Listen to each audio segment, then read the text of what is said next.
Mo fẹ́ kó tẹ́tí gbọ́ ìgbìyànjú tá a fẹ́ gbà ẹ́ níyànjú yìí. I want you to listen to this exhortation. A fẹ́ sọ fún ẹ ohun tí ó ń jẹ́ orúkọ.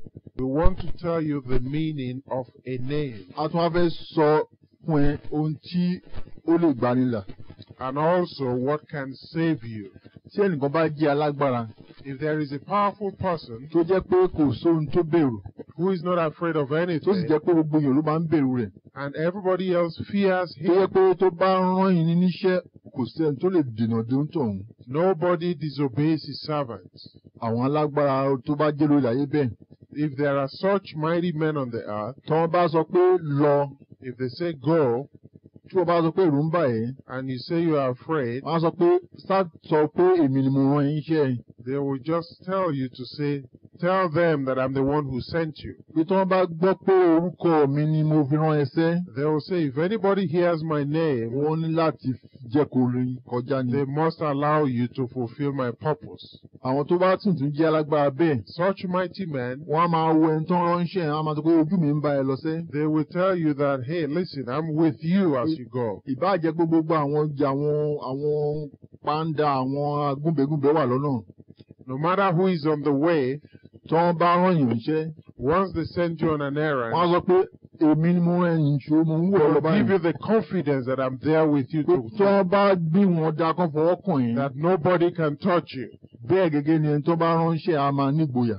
That is what gives the confidence to the servants. Nǹkan tí a ń pè ní kí èèyàn fi orúkọ rẹ̀ ránṣẹ́ nìyẹn. That's what we mean by somebody sending you his name. Orúkọ ọba máa ń ní agbára nínú. The name of a king has power in it. Ṣùgbọ́n mo wá fẹ́ sọ nípa orúkọ ẹnìkan. But I want to tell you about somebody's name. Orúkọ ẹni tí ó jẹ́ pé ìgbàlà ni. The name means salvation. Orúkọ ẹni tó jẹ́ pé ìwòsàn ni. This name means healing. Orúkọ tó jẹ́ pé tí gbogbo okun máa ń wólẹ̀ fún lọ́run. This is the name that every knee bows down for in heaven and on earth. Gbogbo àwọn ẹ̀mí ńláńlá àti àwọn ẹ̀mí tó ń ṣe bí ni àti àwọn tó ń ṣe rere tó bá gbé orúkọ yìí sẹ́. All spirits, good and evil, when they hear this name, máa ń tẹríba ni. They bow down. Àní orúkọ Jésù Kristi ni orúkọ mi fún. This name is the name of Jesus Christ. Orúkọ yìí ni gbogbo okun láti wólẹ̀ fún. All knee must bow down to that name. Mo fẹ́ sọ agbára tó wà ní orúkọ Jésù yìí sẹ́. I want to tell you about the power in this name of Jesus. Mo fẹ́ sọ àlá kan tí mi lálọ́jọ́ kan. I'll tell you of a dream that I had someday. Eléyìí kì í ṣe àlá. This is not even a dream. Nígbà tí mo ṣe wà ní nǹkan bí ọmọ 20 ọdún ni. I was about 20 years old at that time. Onígbà yẹn oríṣiríṣi wàhálà ni àwọn ọ̀tá máa ń kó bá rìn. And I had all kind of problems from enemies at that time. Àìsàn ní látọwọ́ àwọn ogolóṣó àjẹ́ ni o. Sickness from witches and wizards. Mo mọ̀ pé wọ́n ń lépa láti pa mí sọnù. I knew they were trying to kill me at that time. Mo mọ̀ pé mi ò ṣe ẹnikẹ́ni ṣùgbọ́n bàbá mi lè ṣe ọ̀pọ̀lọpọ̀. I knew that I wasn't powerful, but my father was kind of powerful. Mo mọ̀ pé bàbá mi lè ṣe àwọn ẹnìkan. I knew that my father could be the cause of the problem. Pé ẹni wọ́n ní tá a bá lè mú bàbá rẹ̀ ká fún ká mú ọmọ rẹ̀. And some of these wicked people, they are not satisfied. They are ready to attack the son instead of the father. Mo wá mọ̀ pé nígbà yẹn bàbá mi pè mí nígbà tí mo ṣe jáde iléèwé gíga ni. Then my father called me after I left high school. Pé ayé le o ṣe mo wá ká bá ẹ ṣe àṣesára. And he was telling me that I should bring some money so they could do some medicine. Owó tí mo kọ́kọ́ pa mo sì kó fún. And my first salary I gave it to him. Mo sì lọ fi ṣe oríṣiríṣi. And he went ahead and made some medicine. Ṣùgbọ́n wàhálà gbogbo òun yẹn. But those were all kinds of problems. Síbẹ̀ ni oríṣiríṣi àìsàn sì tún dé bá mi sẹ́ngbà yẹn. All the sickness never left me. Ṣùgbọ́n nígbà tí mo wá gbọ́ nípa Jésù Kristi olùgbàlà. But when I heard about the name of Jesus, the Savior, and I decided to trust Jesus, tí àwọn èèyàn gbà mí níyànjú. and people gave me exhortation. Wọ́n ní tí bá máa gbẹ́kẹ̀lé Jésù mi ìgbọ́rọ̀ gbẹ́kẹ̀lé oògùn mọ́. If I trust in Jesus, I should not trust in medicines anymore. Mo sì lọ kó gbogbo oògùn yẹn mo lọ sọ́nù. So I took all the medicines and threw them away. Nígbà tí mo wá sọ́nù tán. And after this, tí mo wá sọ pé Jésù mo gbẹ́kẹ̀mí ní and I said, Lord Jesus, I trust you completely. Mi ò tún gbẹ́kẹ̀lé oògùn wọ̀nyí mọ́. I do not trust all these medicines anymore. Mo wá ní àlá lọ́jọ́ kan. Then I had a dream.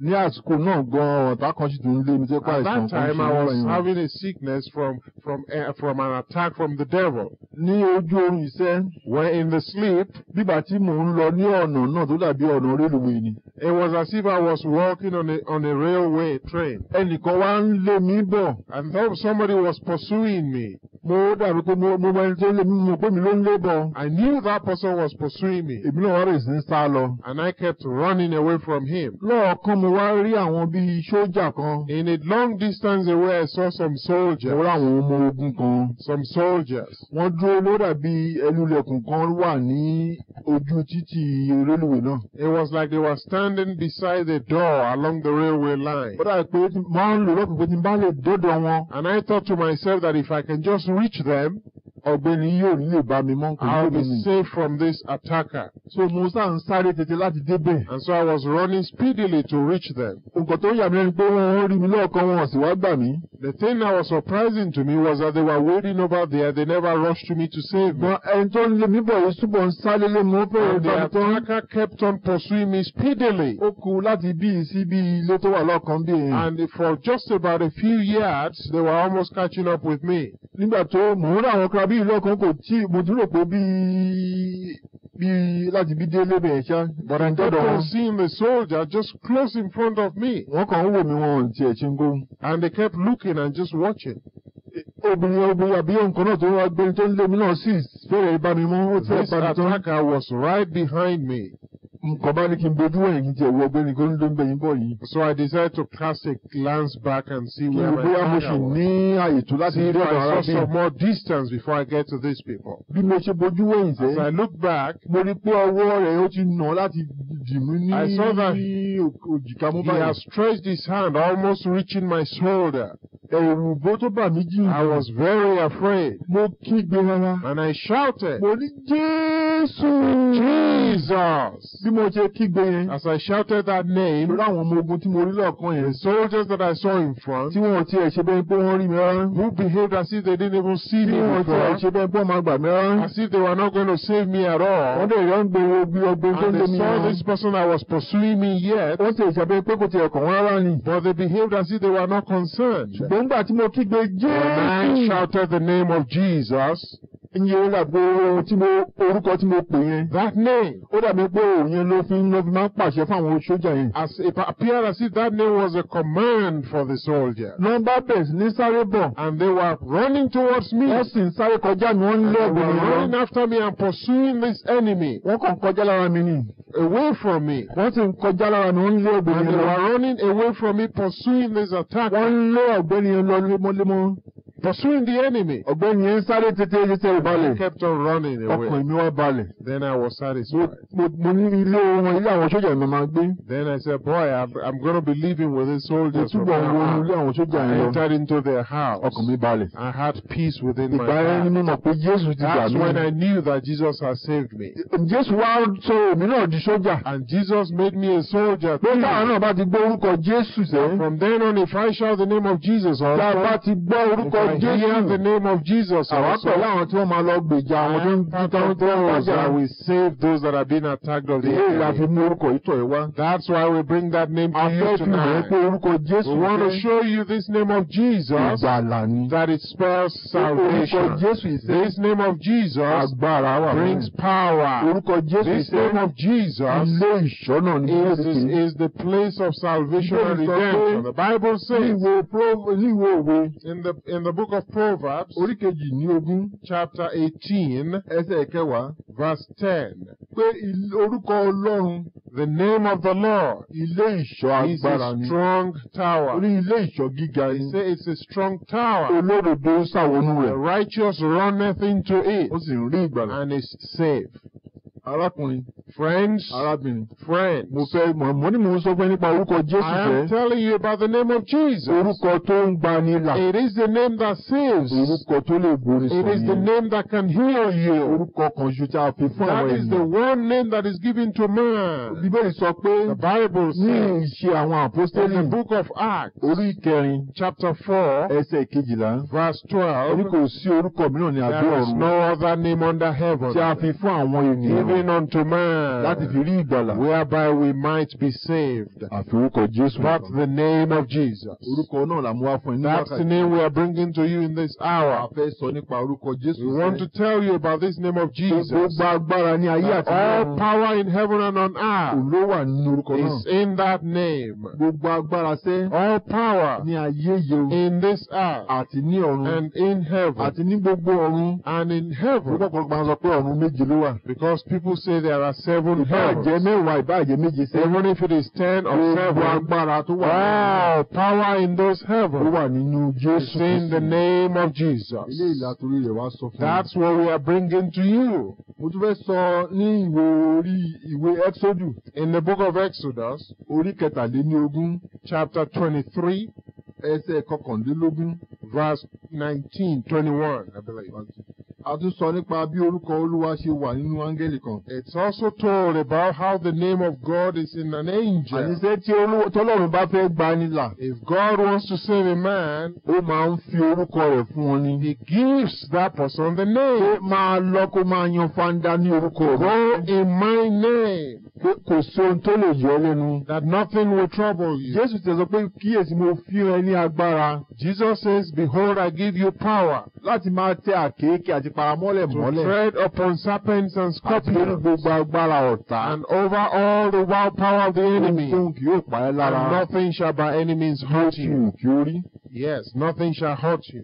Jésù Kristi ní gbogbo agbára náà wà lọ́wọ́. Jesus has all the power. Ìdí ẹ̀yẹ tó fi lè fún wa ní orúkọ rẹ̀ nìyẹn. That's why he can give us his name. Ìwàásù tá à ń wàásù ní orúkọ Jésù ni. This message is coming to you in the name of Jesus. Gbogbo olóògùn àbí oṣù àjẹgàn tó lè dènà dórúkọ náà. There is no medicine man, no evil power that can stop that name. Jẹ́ kí n ka ìwé Exodus orí kẹtàlélógún yẹn. In the book of Exodus 23 verse 21. Bíbélì sọ pé. The Bible says. Kíyèsí. Beware of him. Kíyèsí ara lọ́dọ̀ rẹ̀. Beware of him. Kí o sì gba ohùn rẹ̀ gbọ́. And obey his voice. Ṣe bí nínú. Provoke him not. Nítorí kì yóò dárí ẹ̀ṣẹ̀ yín jì yín. For he will not pardon your transgressions. Nítorí tí orúkọ mi ń bẹ lára rẹ̀. For my name is in him. Ohun tọ́lọ́run sọ ni pé. What God is saying is òun rán áńgẹ́lì ńlá kan. That I am sending this mighty angel. Láti máa bá Mósè rìn lọ. To walk with Moses. Pé orúkọ òun lòun fi sínú áńgẹ́lì náà. And that my name is in that angel. Ó bá ń sọ pé Ọlọ́run máa ń fi orúkọ rẹ̀ sí. That's what we mean, that God puts his name in this earth. Ó sì wá sọ pé ẹnikẹ́ni tí ó bá sọ báyìí ní orúkọ òun. And he says, if anybody says such a thing in my name, whatsoever we say in his name, he shall bring to pass. Máa sọ pé kí ni wọ́n ń pè ní àfọ̀ṣẹ. Now you say, what is it to speak and to bring to pass? Àwọn olówó àwọn Yorùbá máa ń sọ pé nǹkan kan jẹ́ àfọ̀ṣẹ. There is the Yoruba people talk about this.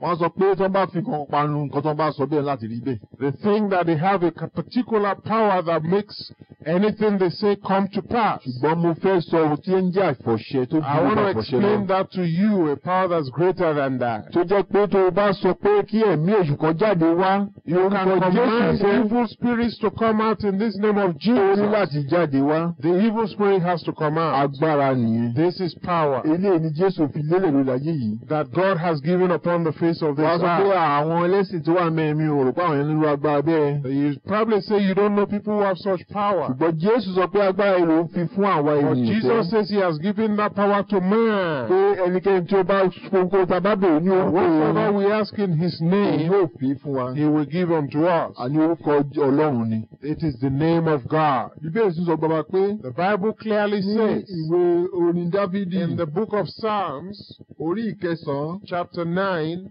Ẹsẹ̀ ìkẹwàá. Verse 10. Mo fẹ́ kà fún ẹ. I will read it. Psalms chapter 9 verse 10. In the Bible. Bíbélì sọ pé. It says.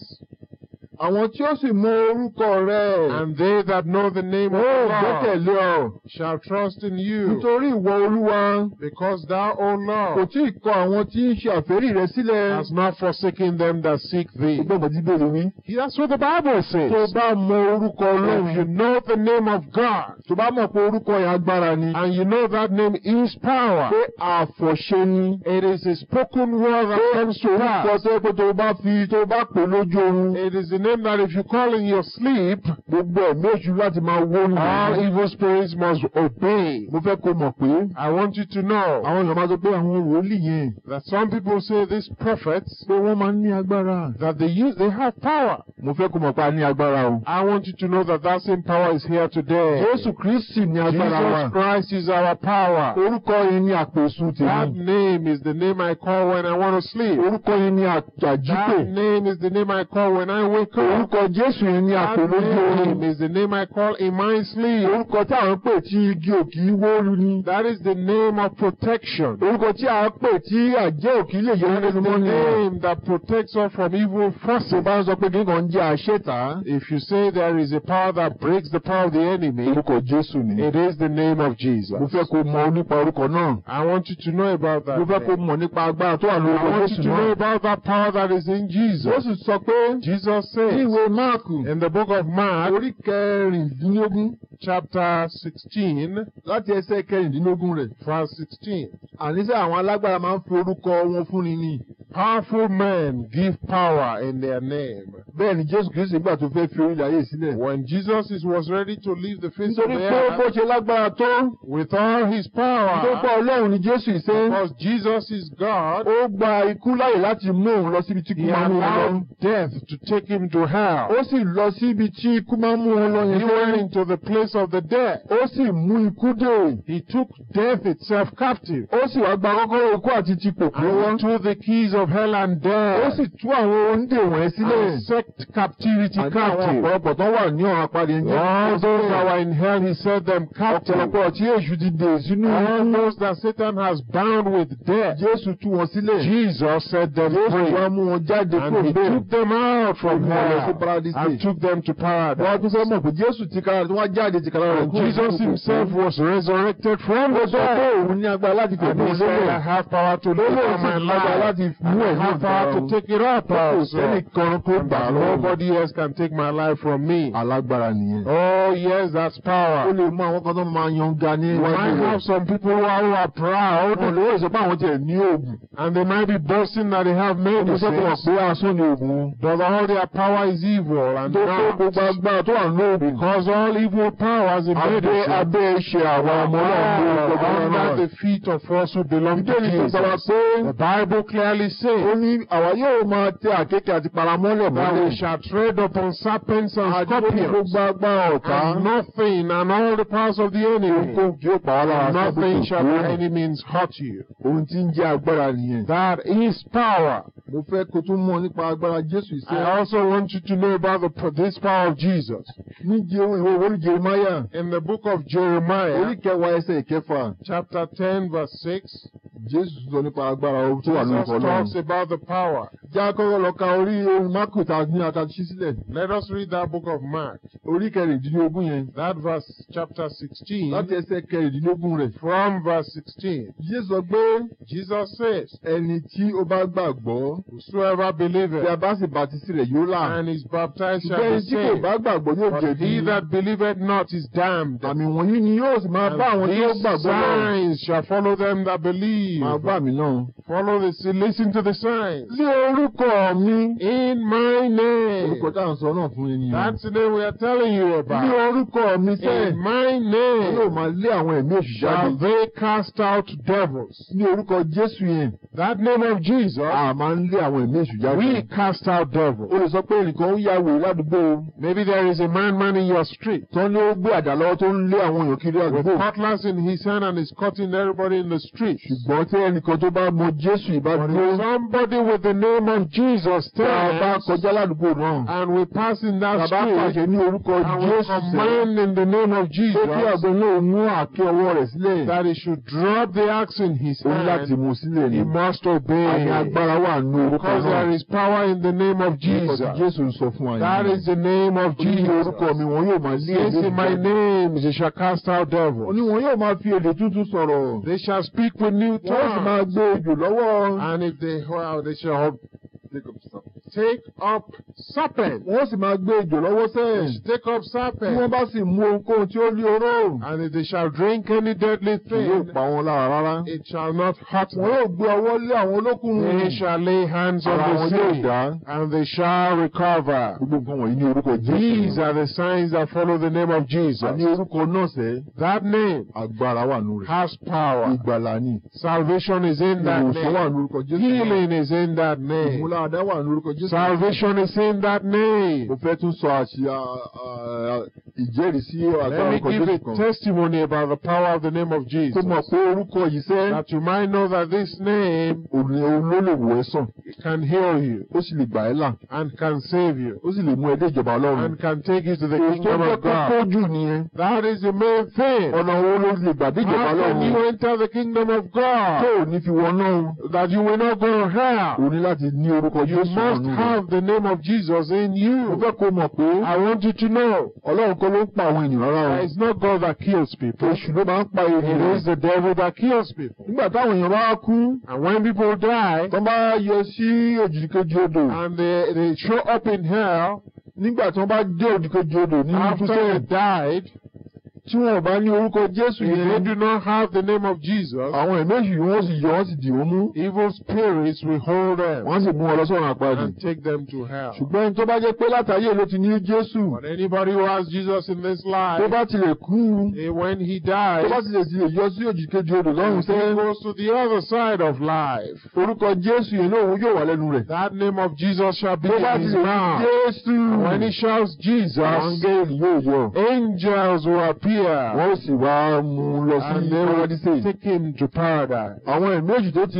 tó tiẹ̀ fa ikú yẹn gan, And all the evil spirits that cause the death wọ́n yóò ságbà tó bá ti pé orúkọ Jésù yẹn ni. will disappear, Nítorí pé orúkọ náà ni ó ń lé ẹ̀mí èṣù jáde. because that's the name that casts out evil spirits. Orúkọ ni orúkọ Ọlọ́run ni. It is the name of God. Orúkọ tí ó ju gbogbo orúkọ lọ ni. It is the name that is greater than any other Mo name. fẹ́ sọ ìjẹ́rìísí orúkọ yìí I sẹ́. will give a testimony about this Mo name. ń bọ̀ láti Ìbàdàn lọ sí Làǹlátì lọ́jọ́ I was kan. traveling from Ibadan to Ọjọ́ wa jẹ́ ọjọ́ Lagos Sunday on a láàárọ̀. Sunday Bí morning, mo ṣe ń lọ sẹ́, and as I was going, mo fẹ́ kọjá ìletò kan. I was passing a village, Ní Olúwa bá ní kí n yà sí ìletò yẹn sẹ́. but Jesus told me to branch in that Mo ní mo village. mà ti lọ sí ìletò yẹn, Olúwa mo ti lọ bẹ̀ lọ wàásù I yìí. said to God, I've been there before to preach. Olúwa ní kí n tún lọ lẹ́nu But the ìṣẹ́. Lord said, just go there. Gbogbo Ọlọ́run ní ẹnìkan tó ń fẹ́ mú lára Because he dáńbẹ̀. has somebody there he Mo bá wants to tún gbé heal. mọ́tò mi mo yà sí ìletò náà. And so I branched there in Bí mo that ṣe dé village. ìletò yẹn sẹ́, As I got to mo that bẹ̀rẹ̀ sí ní village, wàásù láti pẹ̀lú I kept gbogbo. on preaching with my loudspeaker. Àwọn ará àdúgbò yẹn sì jáde, wọ́n sì And wá people in the sọ̀rọ̀ streets yìí came ká. out and surrounded me. Ìgbà tí mo wàásù fún wọn tán, After preaching to them, mo bẹ̀rẹ̀ sí ní gbàdúrà fún I wọn. started praying for Wọ́n á rí them. pé arábìnrin kan wà láàrin wọn. I saw there was a woman among them. Tí ó yẹ pé ń ṣe ló ń jára pátá tó ń jápá mọ́lẹ̀ tó ń jọsẹ̀ I mọ́lẹ̀. was very uncomfortable. Mo sì rí pé And I observed àìsàn kan wà lára rẹ̀. that she had a sickness. Ìgbà tí mo sì wo àìsàn náà, And when I looked at the sickness, mo rí pé it turned out ohun tó ń pè ní leprosy ni. that it's what's called leprosy. Kí ló ń pè leprosy ní Yorùbá ọ̀pọ̀? Ẹ̀tẹ̀. Ẹ̀tẹ̀, yeah, that's right. That's leprosy. Ẹ̀tẹ̀ wà lára rẹ̀. She had Ó leprosy. ṣẹ̀ṣẹ̀ bẹ̀rẹ̀ sí ní jẹ owó irun ara rẹ̀ ni. And she found that, it was just beginning to affect Gbogbo her. kan wà ní gbogbo There was òkúta. all kinds of Ògbó wà ní sores on gbogbo her ọmọ body, ẹsẹ̀. Ògbó wà ní fingers, gbogbo ojú rẹ̀. eggs on her Gbogbo face, ojú rẹ̀. and all her eyelids. Ó wá róṣọ rẹ̀ kan ẹsẹ̀ kó má kẹ́sẹ̀ kí eṣin má lè máa yọ ẹsẹ̀ rẹ̀ She lẹ́nu. tied her wrapper all over the body to the Ó ground, sì dúró lẹ́yìn pátápátá. and she stood right at the back. Bí mo ṣe bẹ̀rẹ̀ sí ní gbàdúrà And fún as I was ẹnìkan, praying for mo them, sì dọ́dọ̀ òun náà. and I got to her, Bí mo ṣe gbọ́wọ́ mo bọ́ tọ́ka sí òtúwà rẹ̀ báyìí. and I pointed my finger to Mo her. fi òmùká kan tán òtúwà rẹ̀ báyìí sẹ́. I touched my finger, Mo sì bẹ̀ pé ní orúkọ and I Jésù. said, in the name of Pé ìwọ Jesus, ẹ̀mí ẹ̀mọ́ yìí jáde that wá. you evil spirit come out. Pé àìsàn yìí á bá gbé àwọn kúrò lára bẹ̀rẹ̀ sẹ́. Command the sickness to depart from Ní this orúkọ woman. Jésù In the Kristu name wa. of Jesus. Àníṣe bí mo ṣe sọ bẹ́ẹ̀. And as I said that, Ẹ̀mí èṣù yẹn sì fò láti that orí evil rẹ̀. spirit departed from Ó sì sì fò jáde kúrò lórí and ẹsẹ̀. departed from her. Nígbà tó máa di ọ̀sẹ̀ tó tẹ̀lé ọ̀sẹ̀ In the following week after ó that, kọjá lọ nílé tó I passed past the same village next. obìnrin ti ara rẹ̀ ti dá. The woman was well. Ó ara rẹ̀ ti dá She was pátápátá. well healed completely. Ìparapara ẹnu pé aṣọ rẹ̀ tó ró kanlẹ̀ kò ró The kanlẹ̀ wrapper mọ́. that she wrapped all the way to the ground was no longer all the way to the ground. Gbogbo ogbò yẹn ti jiná. All of the sores have been healed. Ọ̀sẹ̀ tó tẹ̀lé ọ̀sẹ̀ That was fún just the next week. Àní orúkọ Jésù yẹn sẹ́. Oh, that name of Jesus Ìwòsàn wà nù rẹ̀. has healing. Orúkọ Jésù yìí That sẹ́. name of Jesus Ìgbàlà wà nù rẹ̀. has salvation. Orúkọ Jésù yìí sẹ́. That name of Jesus, Orúkọ Ọlọ́run ni. it is the name of Orúkọ tó lè God. gba It ènìyàn is là. the name that can save Lọ́wọ́ oṣù man àjẹ́ nìyẹn. from witches and Orúkọ tó lè wizards. gba ènìyàn là. It is the only name Lọ́wọ́ ẹlẹ́dọ̀ that lóògùn can gbogbo save you ènìyàn. from all evil men. Orúkọ Jésù yẹn sẹ́. That name of Jesus, Mú máa mú rìn. walk with it. Máa mú rìn bí ẹni ń jẹun. Take the name of Jesus Tó with you bá at ń all jẹun jẹ́ kó wà times. pẹ̀lú rẹ̀. Even when you are eating, Tó bá ń rìn jẹ́ kó wà pẹ̀lú rẹ̀. even when you are Orúkọ traveling, Jésù náà máa kọrin. sing with the name of Jesus. Orúkọ yẹn ló gbani làsẹ̀. That is the name that can Arákùnrin save kan tó you. sọ ìtàn kan fún mi. And somebody told me a Ó jẹ́ story, ìgbàgbà orúkọ Jésù a ìṣẹ́. testimony to that name of Arákùnrin yóò tẹ̀ tí Jesus. mọ nípa agbára Yes, somebody who doesn't even know much Gbọ́kàn about mọ̀ that. ló kàn máa ń lọ sí ṣọ́ọ̀ṣì He kan ní just o. goes to church. Wọ́n máa ń kọrin orúkọ Jésù. He sings about the name Ó of lóun Jesus. fọṣọ lọ́jọ́ kan. He said he was washing clothes Ní ìlú one Èkó. day in Lagos. Bó ṣe ń kọ lòun And as he kọrin was Jésù. washing, he was singing Ó about ń kọrin Jesus. Jésù. Singing about Tí agbára Jesus. wà nínú ẹ̀jẹ̀ That there is Jésù. power in the Agbára blood wà of nínú orúkọ Jesus. Jésù. There is power in the name of Jesus. Ọkùnrin kan wà nínú ilé náà So lẹ́kọ̀ọ́ there náà. was a woman in the house. Ara obìnrin náà dùn. The woman was unhappy. Bó ṣe ń pọ̀ ń ṣe kọrin ara obìnrin wa sọ pé tí ẹ dákẹ́ orin yìí. The woman said, "Stop singing this Ó lórí song." ẹyẹ ló ń kọ yìí. Now, what kind of song are you Ó lọ sọ singing? pé kí ló dé báyìí kẹ̀ arábìnrin. He said, "What's bothering you, lady? Òun sàkóso tó ń fún I'm un lọ́wọ́. only singing my song. Why don't you both leave me alone?" Oníbò tó ń kọrin yẹn lọ sí. He kept on singing that song. Obìnrin yẹn bá jó kẹ́lẹ́kẹ́lẹ́ wá síbi èyí òun. Then the lady came stealthily to the back of the house. Bó ń ṣe ń kọ tóun fọ As he was faṣọ. washing the clothes, Tó ń bẹ̀rẹ̀ mọ́ tóun faṣọ and he yẹn. was singing. Lóbìnrin yẹn bó ń ṣe ń kọrin ẹsẹ̀. As he was singing, Obìnrin yẹn gbọ́wọ́ sí àtàrí òun. he said the woman laid hands on her Obìnrin yẹn bẹ̀rẹ̀ sí ní head pe ọ̀pọ̀ kan kúlẹ́kúlẹ́. and continued to speak strange words on his Ó bẹ̀rẹ̀ head, sí ní fi àwọn ẹ̀mí èṣù kan ránṣẹ́ sí àtàrí òun. sending evil spirits to his head. Oníbò ń ṣe gbójú sókè bó ń And ṣe he said, as kọrin. he looked up, Olúwa ló kàn jẹ́ kó ń gbójú sókè sẹ́. said God just made him to Òun rí look up. ọwọ́ obìnrin ńlá níbi àtàrí òun. And he saw the woman of the hand upon her head. Jésù. And he shouted, Jesus. Oníbò ń ṣe já òbí pé And he Jésù said, as yẹn. he shouted, Jesus. Ẹ̀mí bá bẹ̀rẹ̀ sí ní gbé òun. And then he found that the spirit was resting upon him. Lòun bá bẹ̀rẹ̀ sí ní fèdè mìíràn fọ̀. And he was speaking in another tongue. Lòun bá bẹ̀rẹ̀ sí ní fèdè mìíràn fọ̀ And he sẹ́. was speaking in another Gbogbo tongue. Jésù sọ pé ẹnikẹ́ni tó bá ní agbára tó wá. As anybody who has his power of Jésù sọ pé àwọn Jesus, ènìyàn yóò máa tẹ̀lé he wọn said, sẹ́. "This sign shall Pé follow àwọn yóò them. máa fèdè mìíràn In fọ̀. my name they shall speak Èdè in tó their jẹ́ pé àwọn tongues." ogun ló gbọ́. Oh, only tongues that are understood by angels Fún àwọn in ẹ̀mí heaven, èṣù ò gbọ́. that evil spirits do not Ní understand. Jésù yóò jẹ́ kó lè sọ. Jesus will give you a Láti light inú to èmi speak jáde that. wá. From the Spirit. Ni yóò máa pe àwọn agbára ọ̀run kan wá. It will cause the forces of heaven to Láti fight wá máa for jà you. fún ẹ sẹ́. To fight for Láti gbé you. èṣù dè fún ẹ. To bind the Láti bá devil àwọn ẹni bí fún ẹ. on your behalf. Ọ̀gbẹ́ni nígbà tó ń sọ ọ̀rọ̀ tó ń fún ẹnìkan gbọ́ ọ̀gbọ́n wá fún He ìṣẹ́jú began to márùn-ún. speak in tongues for about 5 minutes. Ó ní obìnrin yìí ń gbọ̀n nìyí Said ni. this woman was shaking. Obìnrin yẹn láti kúnlẹ̀ iwájú òpó òun The bèbè lady fún had ìdáríjì to ni. bow down before Òun bèbè fún her ìdáríjì ni and sẹ́yìn. beg for Àlẹ́ repentance mi and sọ fún ipá forgiveness. agbára ní orúkọ I say there is power in the name of Orúkọ náà ní kí Jesus. ọ̀nà máa mú rìn. That is the name you should Jẹ́ kí take with Jésù máa you. gbénu rẹ̀ Let lẹ́nu. Jesus live in your Ní heart. ìbẹ̀rù mọ́. You do not have any fear anymore. Ọdúnfò yàmọ́ You don't have to be Ìbá lè afraid. ní orúkọ Jésù If you yìí. have the name of Bá Jesus, Jésù yìí rìn. if you can walk Ìbá lè with jẹ́ kí Jesus, Jésù máa gbénu if you rẹ̀. can allow Jesus to live in your Ayọ̀ heart, ni fún ẹ. that is joy for Yóò tún you. pèsè fún ẹsẹ̀. He will provide for you also. Whatever you need, he said he shall do it for Ìjọba you. Ọlọ́run náà. Seek ye first the kingdom of Àti gbogbo God òdodo rẹ̀. and his Ohun gbogbo righteousness. tó kù náà ó All of fún these ẹ. things shall be added unto Àwọn tó you. ń wá ìjọba Ọlọ́run yẹn. All those that seek the kingdom of Wọ́n máa ń ní God, orúkọ Jésù nù. they have the name of Wọ́n Jesus máa ń bá in Jésù them. rìn ní. They walk with Orúkọ Jesus. Jésù máa ń wà lẹ́nu wọn The nígbà name gbogbo of ni. Jesus is in their mouth at all times. That's what we are telling Jésù you. máa máa gbé nínú rẹ̀. We want Jesus to live in your heart. We want to pray for you now. Bow down your head and walk with Jesus from today onward. We want to pray for you. Say this after in your heart, after me right now. Say, Jesus, save me. Come and live in my heart. Let your name live in my heart.